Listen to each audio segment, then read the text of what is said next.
మనం చదువుకుందాం. దానియేలు గ్రంథము 11వ అధ్యాయం 32వ వచనాన్ని మనం చదువుదాం. దానియేలు గ్రంథము 11వ అధ్యాయము 32వ వచనం. పరిశుద్ధ బైబిల్ గ్రంథం ఉన్న ప్రతి ఒక్కరూ దేవుని వాక్యాన్ని చదవడానికి ప్రయత్నించే చదువుదాం.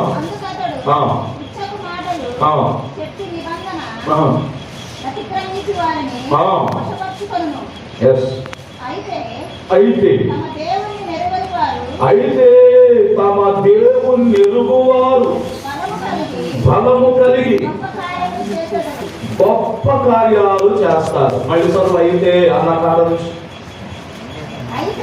అయితే తమ దేవుని ఎరుగువారు బలము కలిగి గొప్ప కార్యాలు చేసేదారు. ఏంటి చెప్పండి, అందరూ ఒకసారి అన్నమాట చెప్పండి. గొప్ప కార్యాలు చెప్పండి.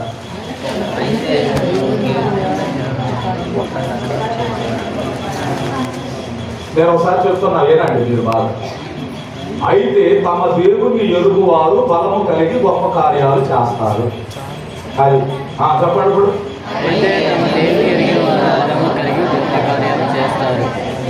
తమ దేవుని ఎరుగు బలము కలిగి తమ దేవుని ఎరుగువారు బలము కలిగి ఏం కలిగి బలము కలిగి మరొకసారి చెప్తా. అయితే తమ దేవుని ఎరుగువారు బలము కలిగి గొప్ప కార్యాలు చేస్తారు. ఇప్పుడు అర్థమైందా? ఈ మాట మీ పక్కన వాళ్ళకి చెప్పండి. మీ పక్కన వాళ్ళకి చూసి చెప్పమ్మా. అటు చెప్పండి. తమ దేవుని ఎరుగువారు బలము కలిగి గొప్ప కార్యాలు చేస్తారు. తమ దేవుని ఎరుగువారు బలము కలిగి గొప్ప కార్యాలు చేస్తారు. హల్లెలూయా. తమ దేవుని ఎరుగువారు బలము కలిగి చెప్తున్నారా? స్తోత్రం చెప్పండి. హల్లెలూయా. దేవుని పరిశుద్ధ బైబిల్ గ్రంథంలో దానియేలు గ్రంథంలో ఇలా రాయబడుతుంది. తమ దేవునిని ఎరిగేవారట బలము కలిగి గొప్ప కార్యాలు చేస్తారు. ఎవరు గొప్ప కార్యాలు చేస్తారు? దేవునిని ఎరిగిన వారు బలము కలిగి గొప్ప కార్యాలు చేస్తారు. తమ దేవునిని ఎరిగిన వారు అంటే దేవునిని ఎరగటం అంటే ఏంటి? దేవుని ఎరగటం అంటే ఏంటి? అమ్మా, మీరు జయరాజు గారిని ఎప్పుడన్నా ఎరుగుదురా అన్నారనుకో, ఏం చెప్తారు? ఓ మాకెందుకు తెలియదు అయ్యా, ఆయన మా పాస్టర్ గారు.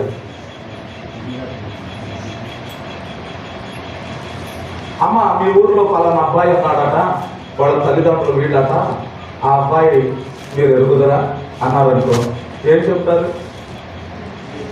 తెలుసయ్యా, ఆ అబ్బాయి ఇక పొట్టిగా ఉంటాడు, నల్లగా ఉంటాడు, లేకపోతే పొడుగుగా ఉంటాడు, తెల్లగా ఉంటాడు చెప్తూ.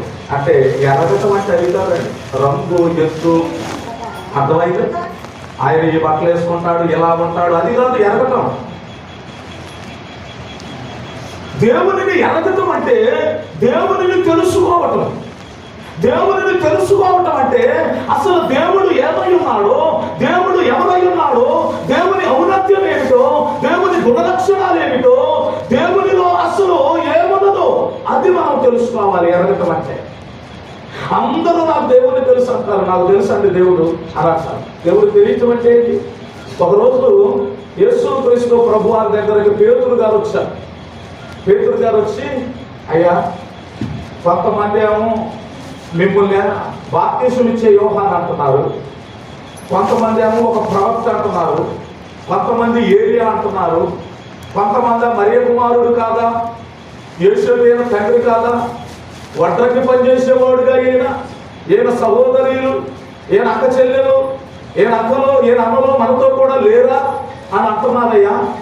యేసోబు కుమారుడు అంటున్నారు మిమ్మల్ని, మరియ కుమారుడు అంటున్నారు, యోహాను అంటున్నారు, కొంతమంది ప్రవక్త అంటున్నారు. అసలు ఎందుకు మీరెవరు? ఎవరు అడుగుతున్నారు ఈ మాట? పేతురు అడుగుతున్నారు. పేతురు ఇప్పుడు దాకా ఎవరితో ఉన్నాడు? దేవునితోనే ఉన్నాడు. దేవునితో ఉన్నాడు, దేవునితో తిన్నాడు, దేవునితో తిరిగాడు, దేవునితో కలిసి పరిచయం చేశాడు. ఇప్పుడు పేతురు దేవుని అడుగుతున్నాడు. మార్కు సువార్త 4వ అధ్యాయంలో చదవద్దు, వినాలి. అయ్యా, అనేక మంది నిన్ను గురించి ఇలా అనుకుంటున్నారయ్యా, నీ గురించి యోహాను అనుకుంటున్నారు, నీ గురించి ప్రవక్త అయిన ఏరియా అనుకుంటున్నారు, నువ్వు ఒక ప్రవక్త అని చెబుతున్నారు. అందరూ ఇలా అంటున్నారయ్యా నిన్ను గురించి. అసలు ఇంతకు మీరెవరు? అసలు అర్థం కాదు. యేసు ప్రభు ఇది అన్నాడు. వాళ్ళందరూ సంగతి అన్నట్టు అసలు నువ్వేమనుకుంటున్నావు నా గురించి అన్నాడు. నా గురించి నువ్వు ఏమనుకుంటున్నావు? చేతులెత్తి స్తోత్రం చెప్పాలి. అసలు నా గురించి నువ్వేమనుకుంటున్నావు? నా గురించి నీకు తెలుసా? నా గురించి నువ్వు తెలుసుకున్నావా? అందరి సంగతి అలా ఉంచు. అందరూ ఏదేదో అనుకుంటున్నారు, నువ్వేమనుకుంటున్నావు నా గురించి? ఎప్పుడైనా ఆలోచించండి. ఏ వ్యక్తి అయినా ఒక వ్యక్తి మరొక వ్యక్తి దగ్గరికి వెళ్ళి అక్కడ లేని వ్యక్తి గురించి మాట్లాడుతూ ఉంటారు. ఆ వ్యక్తి గురించి మాట్లాడుతూ, అమ్మా ఇదిగో అలా నమ్మెట్లా, పలా నమ్మట్లా, పలా నమ్మెట్లా చెబుతూ ఉంటారు. అసలు ఆమె సంగతి అలా ఉంచు. నువ్వేమనుకుంటున్నావు ఆమె సంగతి, ఆమె గురించి నువ్వేమనుకుంటున్నావు అంటే అసలు ఏం మనసులో ఉందే అది. ఎవరు అనుకున్నది కాదు, ఏమి అనాలంటుంది. ఏమి అనుకున్నదే, ఏమి ఏదైతే ఏమి హృదయంలో ఉందో అదే ఏమి చెబుతుంది. వాళ్ళు ఎవరు అంటున్నారు సంగతి అక్కడ కడదాం. వాళ్ళందరి సంగతి ఎందుకు? అసలు నీ సంగతి ఏంటి? అది ఇప్పుడు ప్రభు మనల్ని అడుగుతున్నారు. దేవుడు ఏమంటున్నాడంటే, దేవునిని ఎరిగేవారు, తమ దేవునిని ఎరుగువారు బలము కలిగి గొప్ప కార్యాలు చేస్తారట. దేవునిని ఎరగటం అంటే దేవునిని తెలుసుకోవటం. దేవునిని మనం ఎలా తెలుసుకోగలం? దేవుడు అనంతుడు, దేవుడు అనంత జ్ఞాని, దేవుడు సర్వాంతరయామి. దేవుడిని తెలుసుకోవటం ఎలా? దేవుడు ఎలా అర్థమవుతుడు మనకి? ఎలా అర్థం చేసుకోగలం ఆయన్ని? ఎలా తెలుసుకోగలం ఆయన్ని? ఆయన తెలుసుకోగలిగినటువంటి మానవుడు ఎవరైనా ఉన్నారా? ప్రియులకు ఆలోచించండి.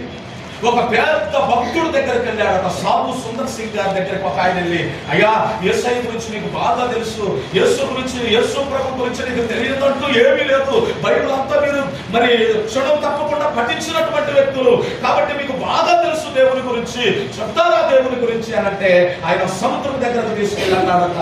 ఆ సముద్రంలో చెయ్యి ముంచి ఇలా తీసి, ఇదిగో నాకు దేవుని గురించి తెలిసింది ఎంతే, నా ఏరుకి ఎంత అంటిందో అంతే తెలుసు, ఇంకా నేను తెలుసుకోవాల్సింది ఈ సముద్రం అంత ఉంది అన్నాడు. స్తోత్రం చెప్పాలి.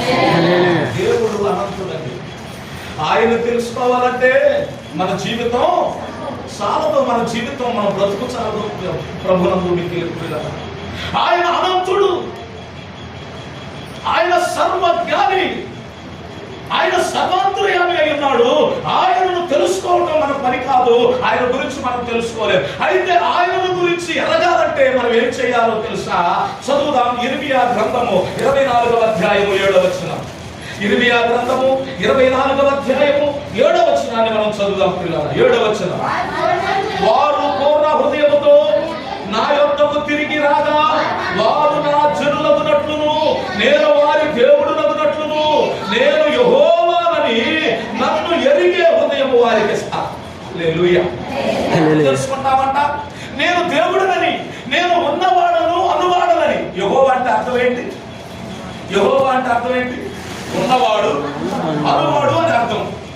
ఇప్పుడు దేవుడు ఏమంటున్నాడంటే, ఎవరైతే పూర్ణ హృదయంతో నా దగ్గరకు వస్తారో వారు నా జనులు అవుతారు, నేను వారికి దేవుడిని అవుతా. అప్పుడు వారు నన్ను తెలుసుకునే హృదయాన్ని నేను వారికి ఇస్తాను. ఒక వ్యక్తి దేవుడిని తెలుసుకోవాలి అని అంటే మనము పూర్ణమైనటువంటి హృదయంతో దేవుని దగ్గరకు రావాలి. మన హృదయం అంతటితో కూడా దేవుని దగ్గరకు రావాలి. మన మనస్సంతా దేవుని మీద ఉంచి దేవుని దగ్గరకు వస్తే అప్పుడు ఆయన ఎవరో మనకు తెలుస్తుంది, మనకు అర్థమవుతుంది. లూదియా తుయాతైరా పట్టణస్తురాలు ఓదా రంగు పొడిని అమ్ముకుంటూ బ్రతుకుతుంది. రంగులంటే రంగులని ఊరూరు తిరుగుతూ రంగులు అమ్ముకొని వచ్చే డబ్బుల చేత కుటుంబాన్ని పోషించుకుంటుంది. ప్రియులారా, ఆ డబ్బుల చేత ఆ ఇంటిని పోషించుకుంటుంది, బిడ్డలను సాగుకుంటూ ఉన్నది. ప్రియులారా, ఆలోచన చేయండి. ఒక రోజు ఒక భక్తుడు, ఒక సేవకుడు దేవుని వాక్యము బోధిస్తూ ఉంటే ఈ రంగులు అమ్ముకుంటున్న తల్లి రంగుల పుట్ట ఎక్కడ పెట్టిందో వచ్చి దేవుని మందిరంలో కూర్చుంది. వాక్యము జరుగుతున్న స్థలంలో కూర్చుంది. అపోస్తుల కార్య 16వ అధ్యాయంలో మనం చూస్తే ఆ లూదియా వచ్చి ఆడి దేవుని సముఖంలో కూర్చొని వాక్యం వింటున్నప్పుడు ఆ లూదియా హృదయము తెరవబడెను అని వాక్యం. అంటే దేవుని వాక్యము కొరకు లూదియా ఎలా ఉన్నదంటే హృదయాన్ని ప్రభువుకు అప్పగించుకుంది, హృదయాన్ని దేవునికి సమర్పించుకుంది, హృదయము తెరచి దేవుని వాక్యాన్ని హృదయంలోనికి ఆడి ఇన్వైట్ చేసుకుంటూ ఉన్నట్లుగా మనం చూస్తూ ఉన్నాం. ఎవరు దేవుని దగ్గరికి పూర్ణ హృదయంతో వస్తారో వాళ్ళు మాత్రమే దేవుని తెలుసుకుంటారండి. దేవుని తెలుసుకోవటం అంటే సామాన్యమైనటువంటి విషయం కాదు. ఈ రోజు దేవుని తెలుసుకోవడం కోసం మన సాధువులైనటువంటి వారు మన భారతదేశంలో చాలా మంది ఉంటున్నారు. ఎడారిలోనికి, సైబీరియా ఎడారిలోనికి, దారి ఎడారిలోనికి పోయి బాగా గొయ్యి తీసుకొని గోతిలోని కూర్చొని ఈ పీకల దాకా ఇసుకతో పూడి చేసుకొని అలాగనే కదలకుండా దేవుణ్ణి చూడాలని వాళ్ళు వ్రతం చేస్తున్నారు. దేవా నిన్ను చూడాలి, దేవుడా నిన్ను చూడాలి, దేవుడా నిన్ను చూడాలి, మాకు కనపడని రోజులు ప్రభువుని ఆ దేవుణ్ణి అడుగుతున్నారట. దేవుడు ఎవరో చూడాలని. చూడండి, చాలా మంది సన్యాసులుగా, స్వామీజీలుగా, బాబాలుగా భార్యను, పిల్లలను, కుటుంబాన్ని అందరూ వదిలేసేసి అడవిలో దీక్షలు చేస్తున్నారు. పిల్లల చెట్ల కింద కూర్చొని తపస్సులు చేస్తున్నారు, దేవుని చూస్తున్నారు. మీకు తెలుసా, చాలా మంది భక్తులు సముద్రంలోనికి, నేలలో, నదుల్లోకి దిగి, పీకలోకి నదుల్లోనికి దిగి ఒకటే జపాలు చదువుతున్నారు. దేవా నీ దైవ దర్శనం మాకు కావాలి, మేము నిన్ను చూడాలి, మేము నిన్ను తెలుసుకోవాలి. ఆయన ఎలా తెలుసుకోగలుగుతాం మనం? ఆలోచన చేయండి. ఒకరోజు తోమ అన్నాడు, ఒకరోజు దిద్దువా అనబడిన తోమ అన్నాడు, ఇదిగో ఏదే యేసు ప్రభు అంటున్నారు కదా, ఏదే రక్షకుడు అంటున్నారు కదా, ఏదే మన కొరకు ప్రాణం పెట్టి తిరిగి లేచిన దేవుడు అంటున్నారు కదా, ఆయనే దేవుడైతే ఆయనను కలవరి సిలువలో 3 మేకులతో బంధించారు, పక్కలో బల్లపోటు పెట్టుబడి చూశారు. ఆయన చేతుల్లో ఏలు వచ్చి చూస్తే గాని ఆయన ఎవరో నేను ఎరుగుతా, ఆయన పక్కలో ఏలు పెట్టి చూస్తే గాని ఆయన ఎవరో నేను ఎరుగుతా, లేకపోతే ఆయన నేను ఎరగను. ఏమన్నాడు? యోహాను గారి దగ్గరికి యేసు ప్రభు వచ్చాడు. నీవే ఆయనవా? అయితే నిన్ను 3 మేకులతో బంధించాడు, నీ చేతుల్లో నన్ను ఒకసారి ఏలు పెట్టి చూడండి. ఏలు పెట్టి చూశాడు, పక్కలో ఏలు పెట్టి చూశాడు. దేవా నన్ను క్షమించు నాయన, నన్ను క్షమించయ్యా, ఇదిగో నా మనో నేత్రాలకు గుడ్డితనము కలగ చేయబడి నీవే దేవుడు అని నేను గుర్తించలేని దౌర్భాగ్యపు స్థితిలో నిన్ను చూస్తేనే కానీ నేను నమ్మలేదయ్యా, నన్ను క్షమించు అని ఏడవటం ప్రారంభించాడు.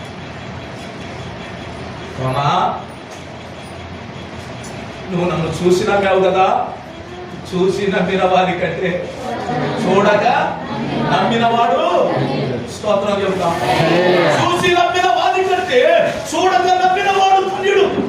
నువ్వు తడివి చూస్తున్నా, ఏమండి, నువ్వు తడివి చూస్తున్నావు, పట్టుకొని చూస్తున్నావు, ఈయన చేయగలడా చేయలేడా, ఈయన ఉన్నాడా లేడా అని ఆలోచించి మరి నువ్వు చేస్తున్నావు. అలాగే తోమ యొక్క విశ్వాసము కూడా అంత దిగజారిపోయింది. ప్రభువునకు తెలుసు. తోమ దేవునితో అంటున్నాడు, నువ్వు నీ చేతిలో ఏలు పెట్టి చూస్తేనే కానీ నువ్వు ఆయనవో కాదో నేను ఎరగను, లేకపోతే నువ్వు ఆయన నమ్మడానికి ఆధారం ఏంటి? ఆలోచన చేయండి. పేతురు అంటున్నాడు, ఓహో నువ్వు చనిపోయి తిరిగి లేచిన పునరుద్ధానుడైన యేసువా, అందుకే నువ్వు నేల మీద నడుస్తున్నావు. నిజంగా నీవు ఆ యేసు క్రీస్తువే అయితే నేను కూడా నేల మీద నడిస్తే, నేను కూడా నేల మీద నడవగలిగితే అప్పుడు నువ్వు యేసు ప్రభు అని నేను నమ్ముతా, నేను ఎరుగుతా. ఎలాంటి అపనమ్మకస్తులు పిల్లల పరిశుద్ధ బైబిల్ గ్రంథంలో కనబడుతున్నారు. కానీ దేవుని వాక్యములో రాయబడిందంటే తమ దేవునిని ఎరుగున వారు బలము కలిగి గొప్ప కార్యాలు. ఈ రోజు మనము గొప్ప కార్యాలు చేయలేకపోవటానికి గల కారణం ఏంటి చెప్పాలి? ఈ రోజు గొప్ప కార్యాలు చేయలేకపోవటానికి గల కారణం ఏమిటి చెప్పండి? దేవుణ్ణి మనం ఎరగటం అంటే ఆయనండి ఎంత జుట్టేసుకుంటాడో జవాబు, మధ్యలో ఎంత చక్కగా దూకుంటాడో, ఆయన ముందు గొర్రెపిల్లలు ఉంటాయి, ఆయన చేతిలో వర్తకర్ర ఉంటది, ఆయన అంగీ చేసుకుంటాడు కాసాయి వస్త్రాలు. ఆయనే నేను ఎరుగుతున్నావు యేసు ప్రభు. ఆయనేనా? ఆడెవడో బొమ్మలు అమ్ముకొని కడుపు మాడకోకుండా ఆకలి తీర్చుకోవడం కోసం, వ్యాపారం కోసం ఒక బొమ్మ గీశాడు. ఆ బొమ్మలు మనం తీసుకొచ్చుకొని ఇంట్లో పెట్టుకొని ఏనే యేసు ప్రభు అనుకుంటాం. ఆయన చూడగలిగిన వాడు ఉన్నాడా? చూస్తే బ్రతకగలిగిన వాడు ఉన్నాడా? ఎవడు ఆయన ఏమన్నాడు? నేను ఆత్మయ్య ఉన్నాను. ఆత్మయ్య ఉన్నటువంటి నన్ను మీరు ఎలా చూడగలరు, నన్ను ఎలా మీరు తెలుసుకోగలరు? ఆయన మాట్లాడుతున్నటువంటి మాట. ప్రభువునకు మిక్కిలి ప్రియులగా దేవుని వాక్య భాగాన్ని మనము ధ్యానము చేస్తూ ఉంటే ఒక్కొక్కరు ఒక్కొక్క రకంగా వాళ్ళు మాట్లాడుకుంటూ వస్తూ ఉన్నారు. ఏమంటున్నారంటే దిదువ అనబడినటువంటి ఆ తోమ ఏమంటున్నాడు? ఏమంటున్నాడు అని అంటే, నీ చేతిలో వేడి పెట్టి చూస్తేనే కానీ నువ్వెవరో నేను చెప్పగలను. పేతురు ఏమంటున్నాడంటే, నీళ్ళ మీద నువ్వు నడిచినట్టు నేను నడిస్తేనే కానీ అప్పుడు నువ్వు ఆయనవని నేను ఎరుగుదును. ఏమంటే చూడండి ఏమంటున్నారు, ఒక్కొక్కరు ఒక్కొక్క రకమైనటువంటి ఆలోచనలో వారు కలిగి ఉంటారు. ఈరోజు నువ్వేమనుకుంటున్నావు? యాకోబు ఏమంటున్నాడంటే, నేను వెళ్ళిన చోట తినడానికి ఆహారం, కట్టుకోవడానికి బట్టలు నువ్వు ఇచ్చినప్పుడు అప్పుడు నువ్వు నాకు దేవుడు అయి ఉంటావని నేను ఎరుగుదును. చూడండి ఎలాంటి మాటలు ఈ ప్రజలు పరిశుద్ధ బైబిల్ గ్రంథంలో మాట్లాడుకుంటూ వస్తారు. అసలు ఆయన ఎవరో నీకు తెలుసా? ఆయన ఎవరో నువ్వు తెలుసుకున్నావా? ఇంతకాలం నుంచి నువ్వు ప్రభువుని ఆరాధిస్తున్నావు కదా, ఇంతకాలం నుంచి ప్రభువుని స్తుతిస్తున్నావు కదా, ఇంతకాలం నుంచి దేవుని మందిరానికి వచ్చి ప్రభు యొక్క బలను స్వీకరిస్తున్నావు కదా, ఆయన ఎవరో ఈ రోజుకు నీకు అర్థమయ్యిందా? తెలుసుకున్నావా ఆయన ఎవరో? చూడండి పరిశుద్ధ బైబిల్ గ్రంథంలో పిల్లల దేవుని వాక్య భాగాన్ని మనం ధ్యానం చేస్తున్నప్పుడు యోహాను సువార్త 7వ అధ్యాయము 28వ వాక్య భాగాన్ని మనం చదువుదాం. యోహాను సువార్త 7వ అధ్యాయము 28వ వచనాన్ని మనం చదువుదాం. కాగా యేసు దేవాలయంలో బోధించుచు, మీరు నన్ను ఎరుగుదురు, నేను ఎక్కడి వాడనో ఎరుగుదురు, నా అంతటా నేనే రాలేదు, నన్ను పంపినవాడు సత్యవంతుడు, ఆయనను మీరు స్తోత్రం చెప్పండి. నన్ను మీరు ఎరుగుదురు, నా అంతటా నేనే ఈ లోకానికి రాలేదు, కానీ నన్ను ఒక యజమానుడు ఉన్నాడు, ఆ యజమానుడు ఈ లోకానికి పంపించాడు. ఎందుకు ఆయన నన్ను ఈ లోకానికి పంపించాడంటే, మానవాళి అందరి పాపముల కొరకు ప్రాయశ్చిత్త బలిగా నేను ప్రాణము పెట్టడానికి నన్ను పంపించాడు. ఇదిగో మీరు నన్ను ఎరిగితే నా తండ్రిని ఎరిగినట్లే. మత్తయి సువార్త 14వ అధ్యాయంలో, నన్ను చూసిన వాడు నా తండ్రిని చూసినట్లే, నన్ను ఎరిగిన వాడు నా తండ్రిని ఎరిగినట్లే, నా యందు విశ్వాసం ఉంచిన వాడు నా తండ్రి యందు విశ్వాసం ఉంచినట్లే. ఎంత గొప్ప ఆదరణకరమైన మాటలు పరిశుద్ధ బైబిల్ గ్రంథంలో రాయబడుతున్నట్లు ఆలోచన చేయాలి. నువ్వు ఎరుగుదువా? మనం ఎరుగుదు. మనకు ఎలా తెలుసు ఆయన? మనకు ఆయన ఎలా పరిచయం అయ్యాడు? ఒక్కొక్క అమ్మని ఒక్కొక్క రకంగా అడిగితే ఆ అమ్మలు చెప్పగలిగిన మాటలు ఏమిటో తెలుసా? యేసు ప్రభువయ్య నన్ను బాగు చేశాడు, అలా నేను ఎరుగుదు. నన్ను స్వస్థపరిచాడు, అట్లా నేను తెలుసుకున్న ఆయన. నాకు ఒకసారి రోగం వచ్చింది, బలహీనత వచ్చింది, సౌరస్తుల మధ్య పట్టు పెట్టాడుతున్నప్పుడు ఆ దేవుడు నాతో మాట్లాడాడు, ఆ దేవుడు నన్ను స్వస్థపరిచాడు, అలా నేను ఎరుగుతున్నాయ్యా యేసయ్య. ఎప్పుడు? రోగంలో ఉన్నప్పుడు బాగు చేశాడట, అప్పుడు తెలుసుకున్నాను. ఎప్పుడు తెలుసుకున్నాం? సాక్ష్యం. హల్లెలూయా. ఒక్కొక్కరిని మనం అడిగితే నువ్వేమి చెప్పగలవు? దేవుని గురించి నీకేమి తెలుసు? దేవుడిని ఎలా తెలుసుకున్నావు? దేవుడిని ఎప్పుడు తెలుసుకున్నావు? ఎక్కడ తెలుసుకున్నావు? ఎలా తెలుసుకున్నావు? ఆ సందర్భాలు, అనుభూతులు నీ జీవితంలో ఏమైనా ఉన్నాయా? ఆలోచించండి. దేవుని తెలుసుకోవడం అంటే ఏమిటి? నువ్వు ఎలా దేవుడిని తెలుసుకోగలుగుతావు? పరిశుద్ధ బైబిల్ గ్రంథంలో యాకోబు అంటున్నాడు, యోబు అంటున్నాడు, యోబు నువ్వు దేవుడు తెలుసా? నువ్వు దేవుడిని తెలుసుకున్నావంటే యోబు చెప్తున్న మాట ఏమిటో తెలుసా? యోబు ఏం చెప్తున్నాడో ఒక మాట చదువుతాం చూడండి. యోబు గ్రంథం 19వ అధ్యాయము 25వ వచనం. అయితే నా విమోచకుడు సజీవుడనియు, తర్వాత ఆయన భూమి మీద నిలుసుననియు నేను ఎరుగుదును. ఎలాగూ నా శరీరము చీకిపోయిన తర్వాత శరీరముతో నేను దేవుణ్ణి దామట్టుకు నేనే చూసేదను, మరి ఎవరు కాదు, నేనే కన్నులారా. హల్లెలూయా. యోబయ్యా, నువ్వు దేవుణ్ణి తెలుసుకున్నావా? దేవుని గురించి నీకు తెలుసా?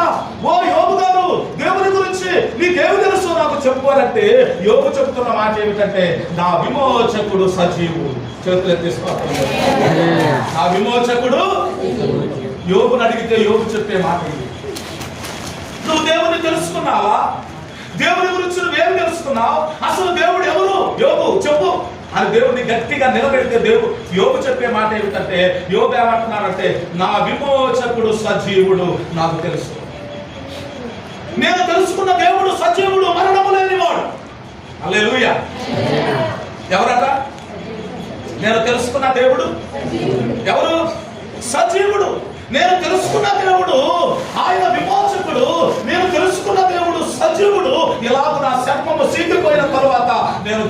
చూస్తా, మరెవరు కాదు, నా కన్నులారా నేను నా దేవుడిని చూస్తా. యోబు చెప్తున్న మాట, నా విమోచకుడు సజీవుడనియు నేను ఎరుగుతున్నాను. నువ్వెలా ఎరిగావు దేవుడిని? ఈరోజు ఆలోచించాలి. మందలేని మరియా వెళ్ళిపోయి సమాధిలోకి వంగవలసి వస్తావు. యేసు ప్రభు దేహం ఉందా? లేదు.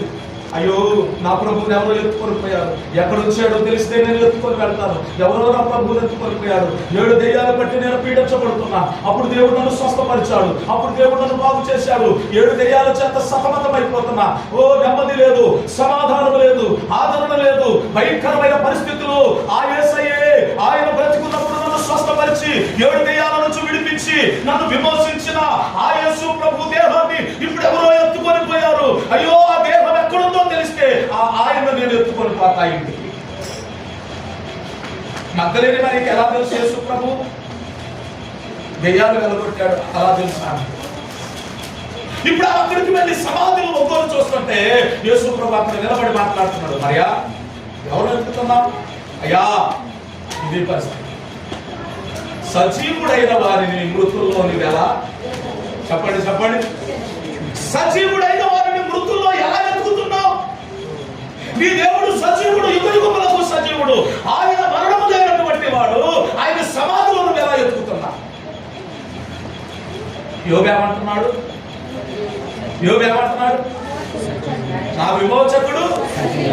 నా విమోచకుడు సజీవుడని నేను ఎరుగు. నేను నమ్ముకున్న దేవుడు సజీవుడు. నేను ఆరాధిస్తున్న దేవుడు సజీవుడు. నేను ప్రేమిస్తున్న దేవుడు సజీవుడు. నేను ఎవరి సన్నిధిలో ఉన్నానో ఆ దేవుడు సజీవుడు. అది నాకు తెలుసు, నేను ఎరుగుతాను. యోబుకి ఎన్ని శ్రమలు, ఎన్ని ఇబ్బందులు, ఎన్ని ఆటంకాలు. దేవుని సన్నిధిలో యోబు గారు అలా నిలబడి ప్రియులారా ప్రార్థన చేస్తున్నాడంటే యోబుకి దేవుడు తెలుసు. హల్లెలూయా. యోబుకి దేవుడు తెలుసు. తెలియటం అంటే ఎలా తెలుసు? దేవుడు ఎలా తెలుసు? ప్రియులారా సజీవుడని తెలుసు. ఆయన తెలుసుకున్నాడు. ఆయన మరణము లేనివాడని, ఆయన పునరుద్ధారుడని, ఆయన మరణమును జయించిన వాడని, సమాధిని గెలిచిన వాడని, ఆయన ముందు పాతాళ లోకము ద్వారములు నిలవమని ఆ యొక్క యోబు గ్రహించాడు. అందుకే యోబు ఏమంటున్నాడు? దేవుని గురించి సాక్ష్యం ఇస్తున్నాడు. నా విమోచకుడు సజీవుడు. నా విమోచకుడు సజీవుడు. నిన్ను అడిగారు అనుకో, ఎవరన్నా, అమ్మ నువ్వు దేవుని ఎరుగుతావా అన్నారు అనుకో, ఏం చెప్తాను? ఏం చెప్తా? మనం చెప్పాలి. ఏం చెప్తా? నాకు తెలుసండి అన్నావు అనుకో, నీకు ఎలా తెలుసు ఆయన ఎవరు అని అంటే?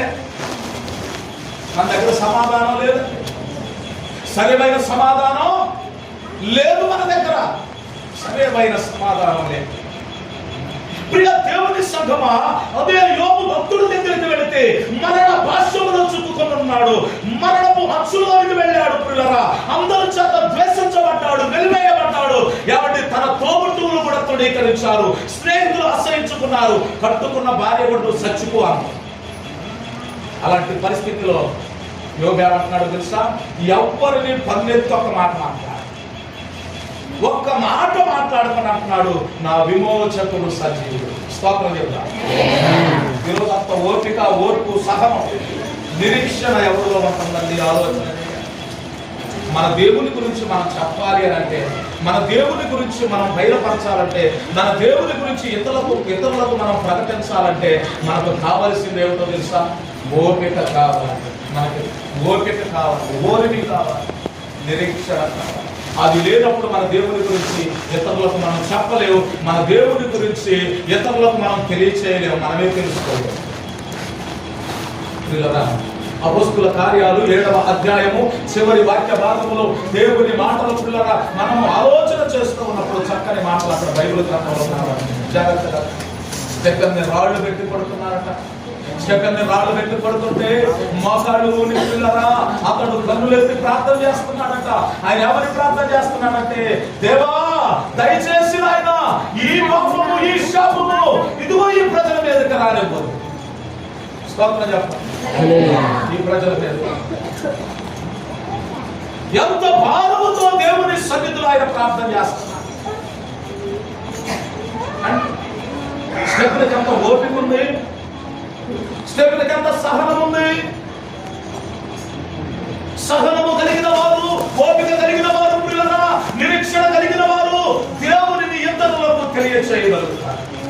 దేవుని ఇతరులకు తెలియచేయు.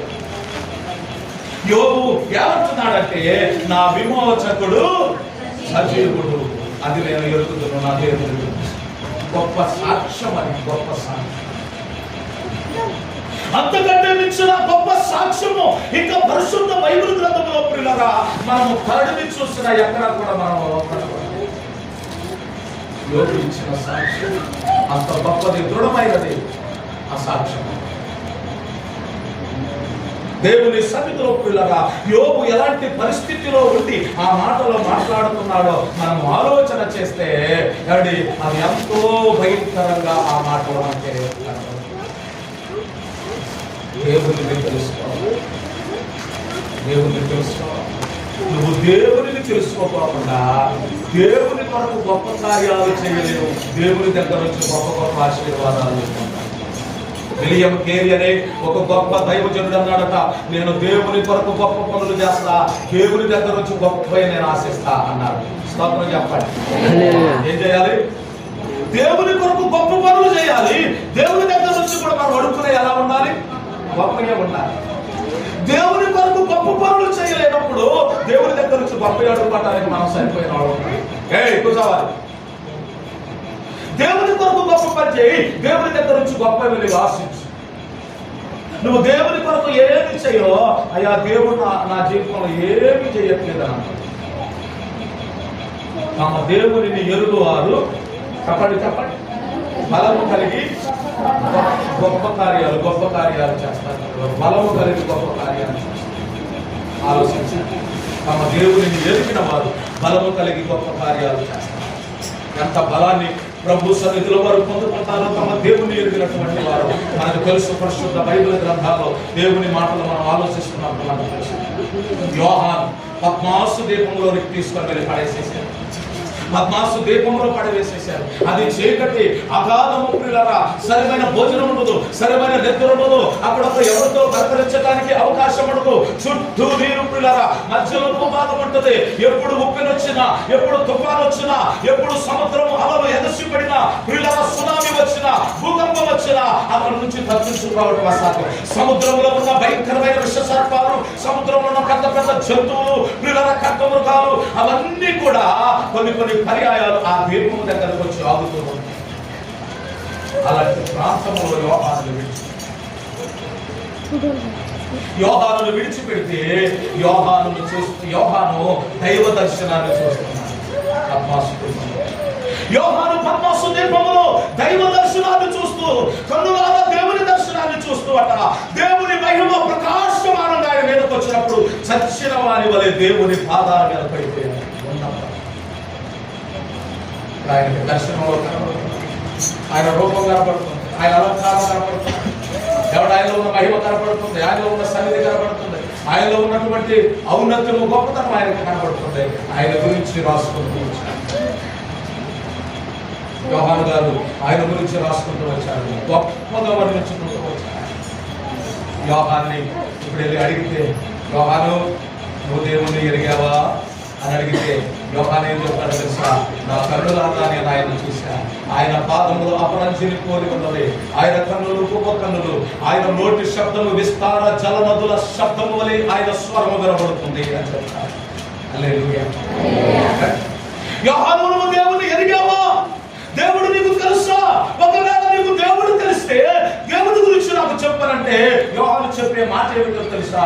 ఆయనను చక్కగా వర్ణిస్తాడండి యోహాను. దేవుడు ఈరోజు మనం నువ్వు దేవుడి గురించి ఏం తెలుస్తున్నానంటే అది చెప్పలేదు. ఇలా ఆలోచన చేయండి. పరిశుద్ధ బైబిల్ గ్రంథంలో దేవుని వాక్యాన్ని మనం చూస్తాం. చాలా చక్కనైనటువంటి మాటలు పరిశుద్ధ బైబిల్ గ్రంథంలో మనకి కనబడుతున్నాయి. మరొక మాట దేవుని సన్నిధిలో దేవుని యొక్క వాక్య భాగాన్ని మరొక మాట మనం చదువుకుందాం. చూడండి, యోబు గ్రంథం 31వ అధ్యాయం 4వ వచనాన్ని ఒకసారి మనం చదువుదాం. యోబు గ్రంథం 31వ అధ్యాయం 4వ వచనం. ఆయన నా ప్రవర్తన ఎరుగును కదా, నా అడుగు జాడలన్నిటినీ లెక్కించును కదా. చూడండి, యోబు దేవుని గురించి నీకు తెలుసా? యోబు నువ్వు ఆరాధిస్తున్నావే దేవుడు, నువ్వు భయభక్తులు కలిగి ఉన్నావే ఆ దేవుడు, ఆయన గురించి చరిత్రను విసర్జించావుగా. ఆయన గురించి భక్తిపరుడుగా ఉన్నావుగా, ఆయన గురించి గొప్ప సాక్ష్యం పొందావుగా, అసలు ఆయన గురించి ఏమి తెలుసు నీకు చెప్పు అని అడిగితే యోబు చెప్పే మాట ఏమిటంటే, ఆయన నా ప్రవర్తన ఎరుగును, ఆయన నన్ను గురించి పూర్తిగా తెలుసు, ఆయన నేను కూర్చోవడం తెలుసు, నేను నడవడం తెలుసు, నా నాలుకకు మాట రాకముందే ఆయన గ్రహించగలిగినటువంటి వాడు, నా తలంపులు ఆయనకు తెలుసు, ఆయన సర్వజ్ఞాని.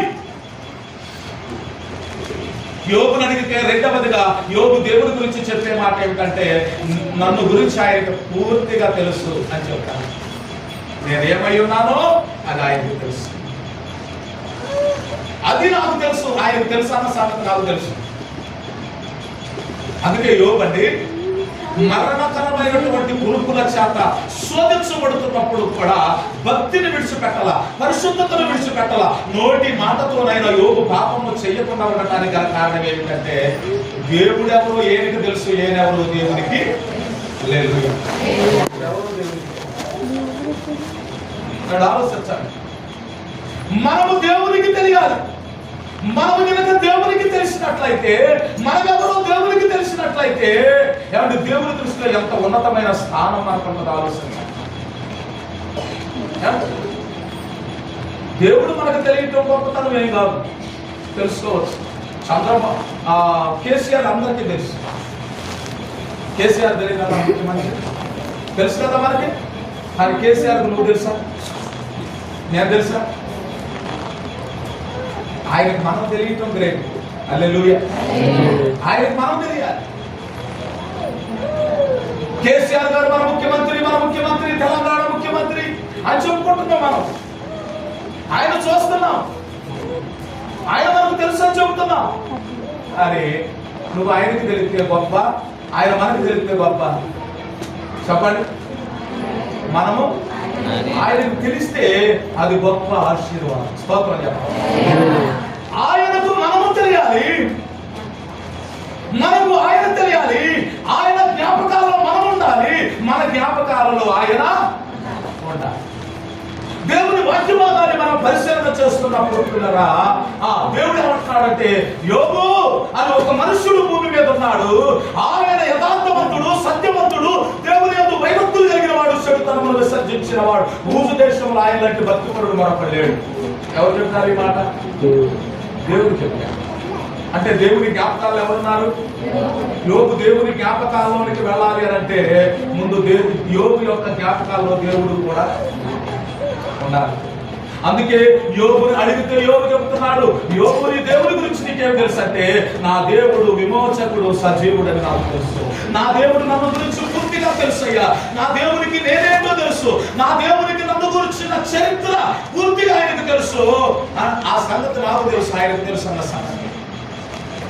ఆయన గురించి మనకి తెలియాలంటే, ఆయన మనం పూర్తిగా ఎదగాలంటే, ఆయనలో ఉన్న ఔన్నత్యపు ఉన్నతమైన లక్షణాలు మనకు తెలియాలంటే, మనకి యేసయ్య మనస్సు మనకు రావాలి.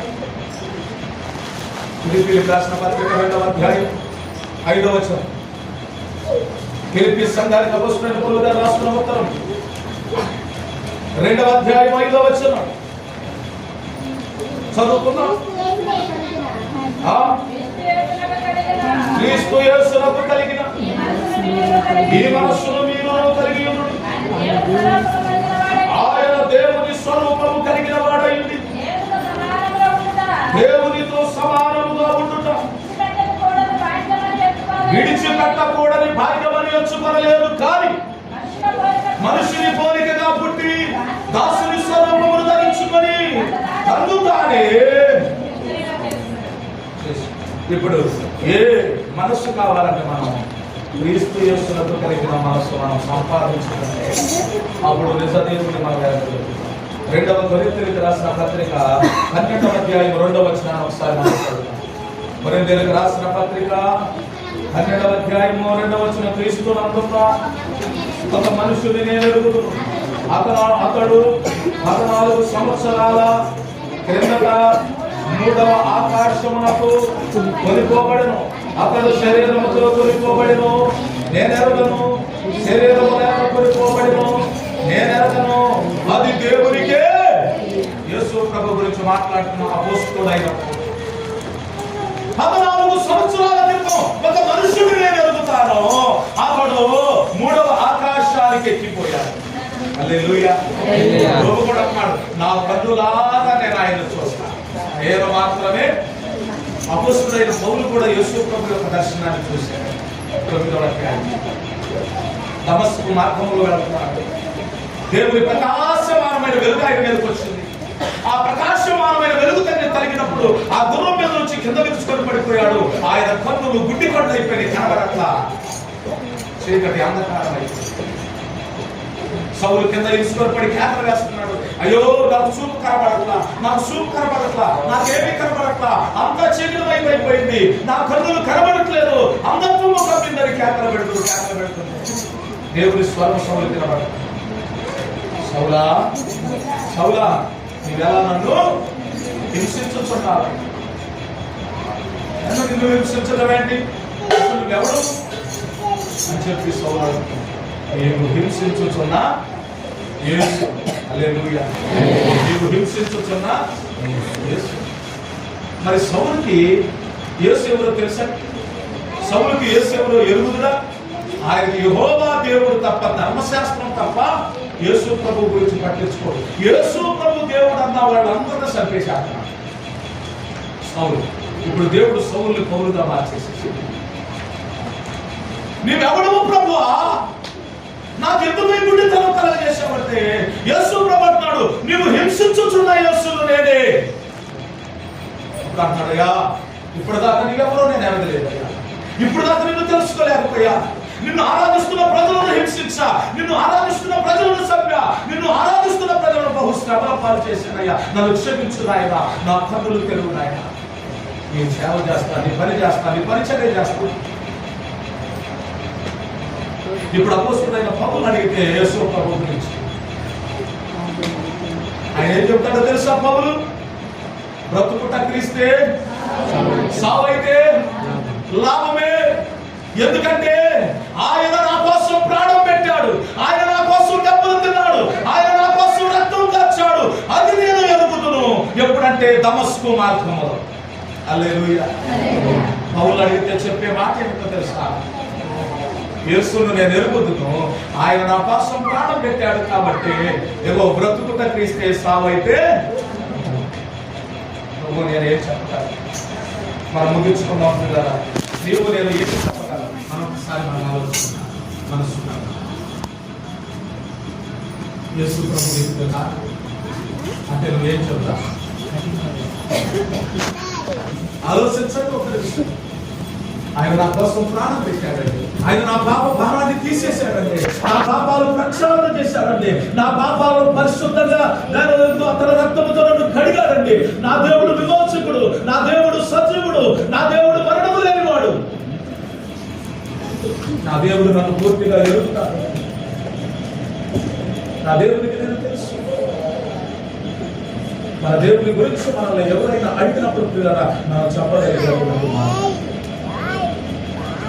ఆయన ఎవరో నీకు తెలియాలి.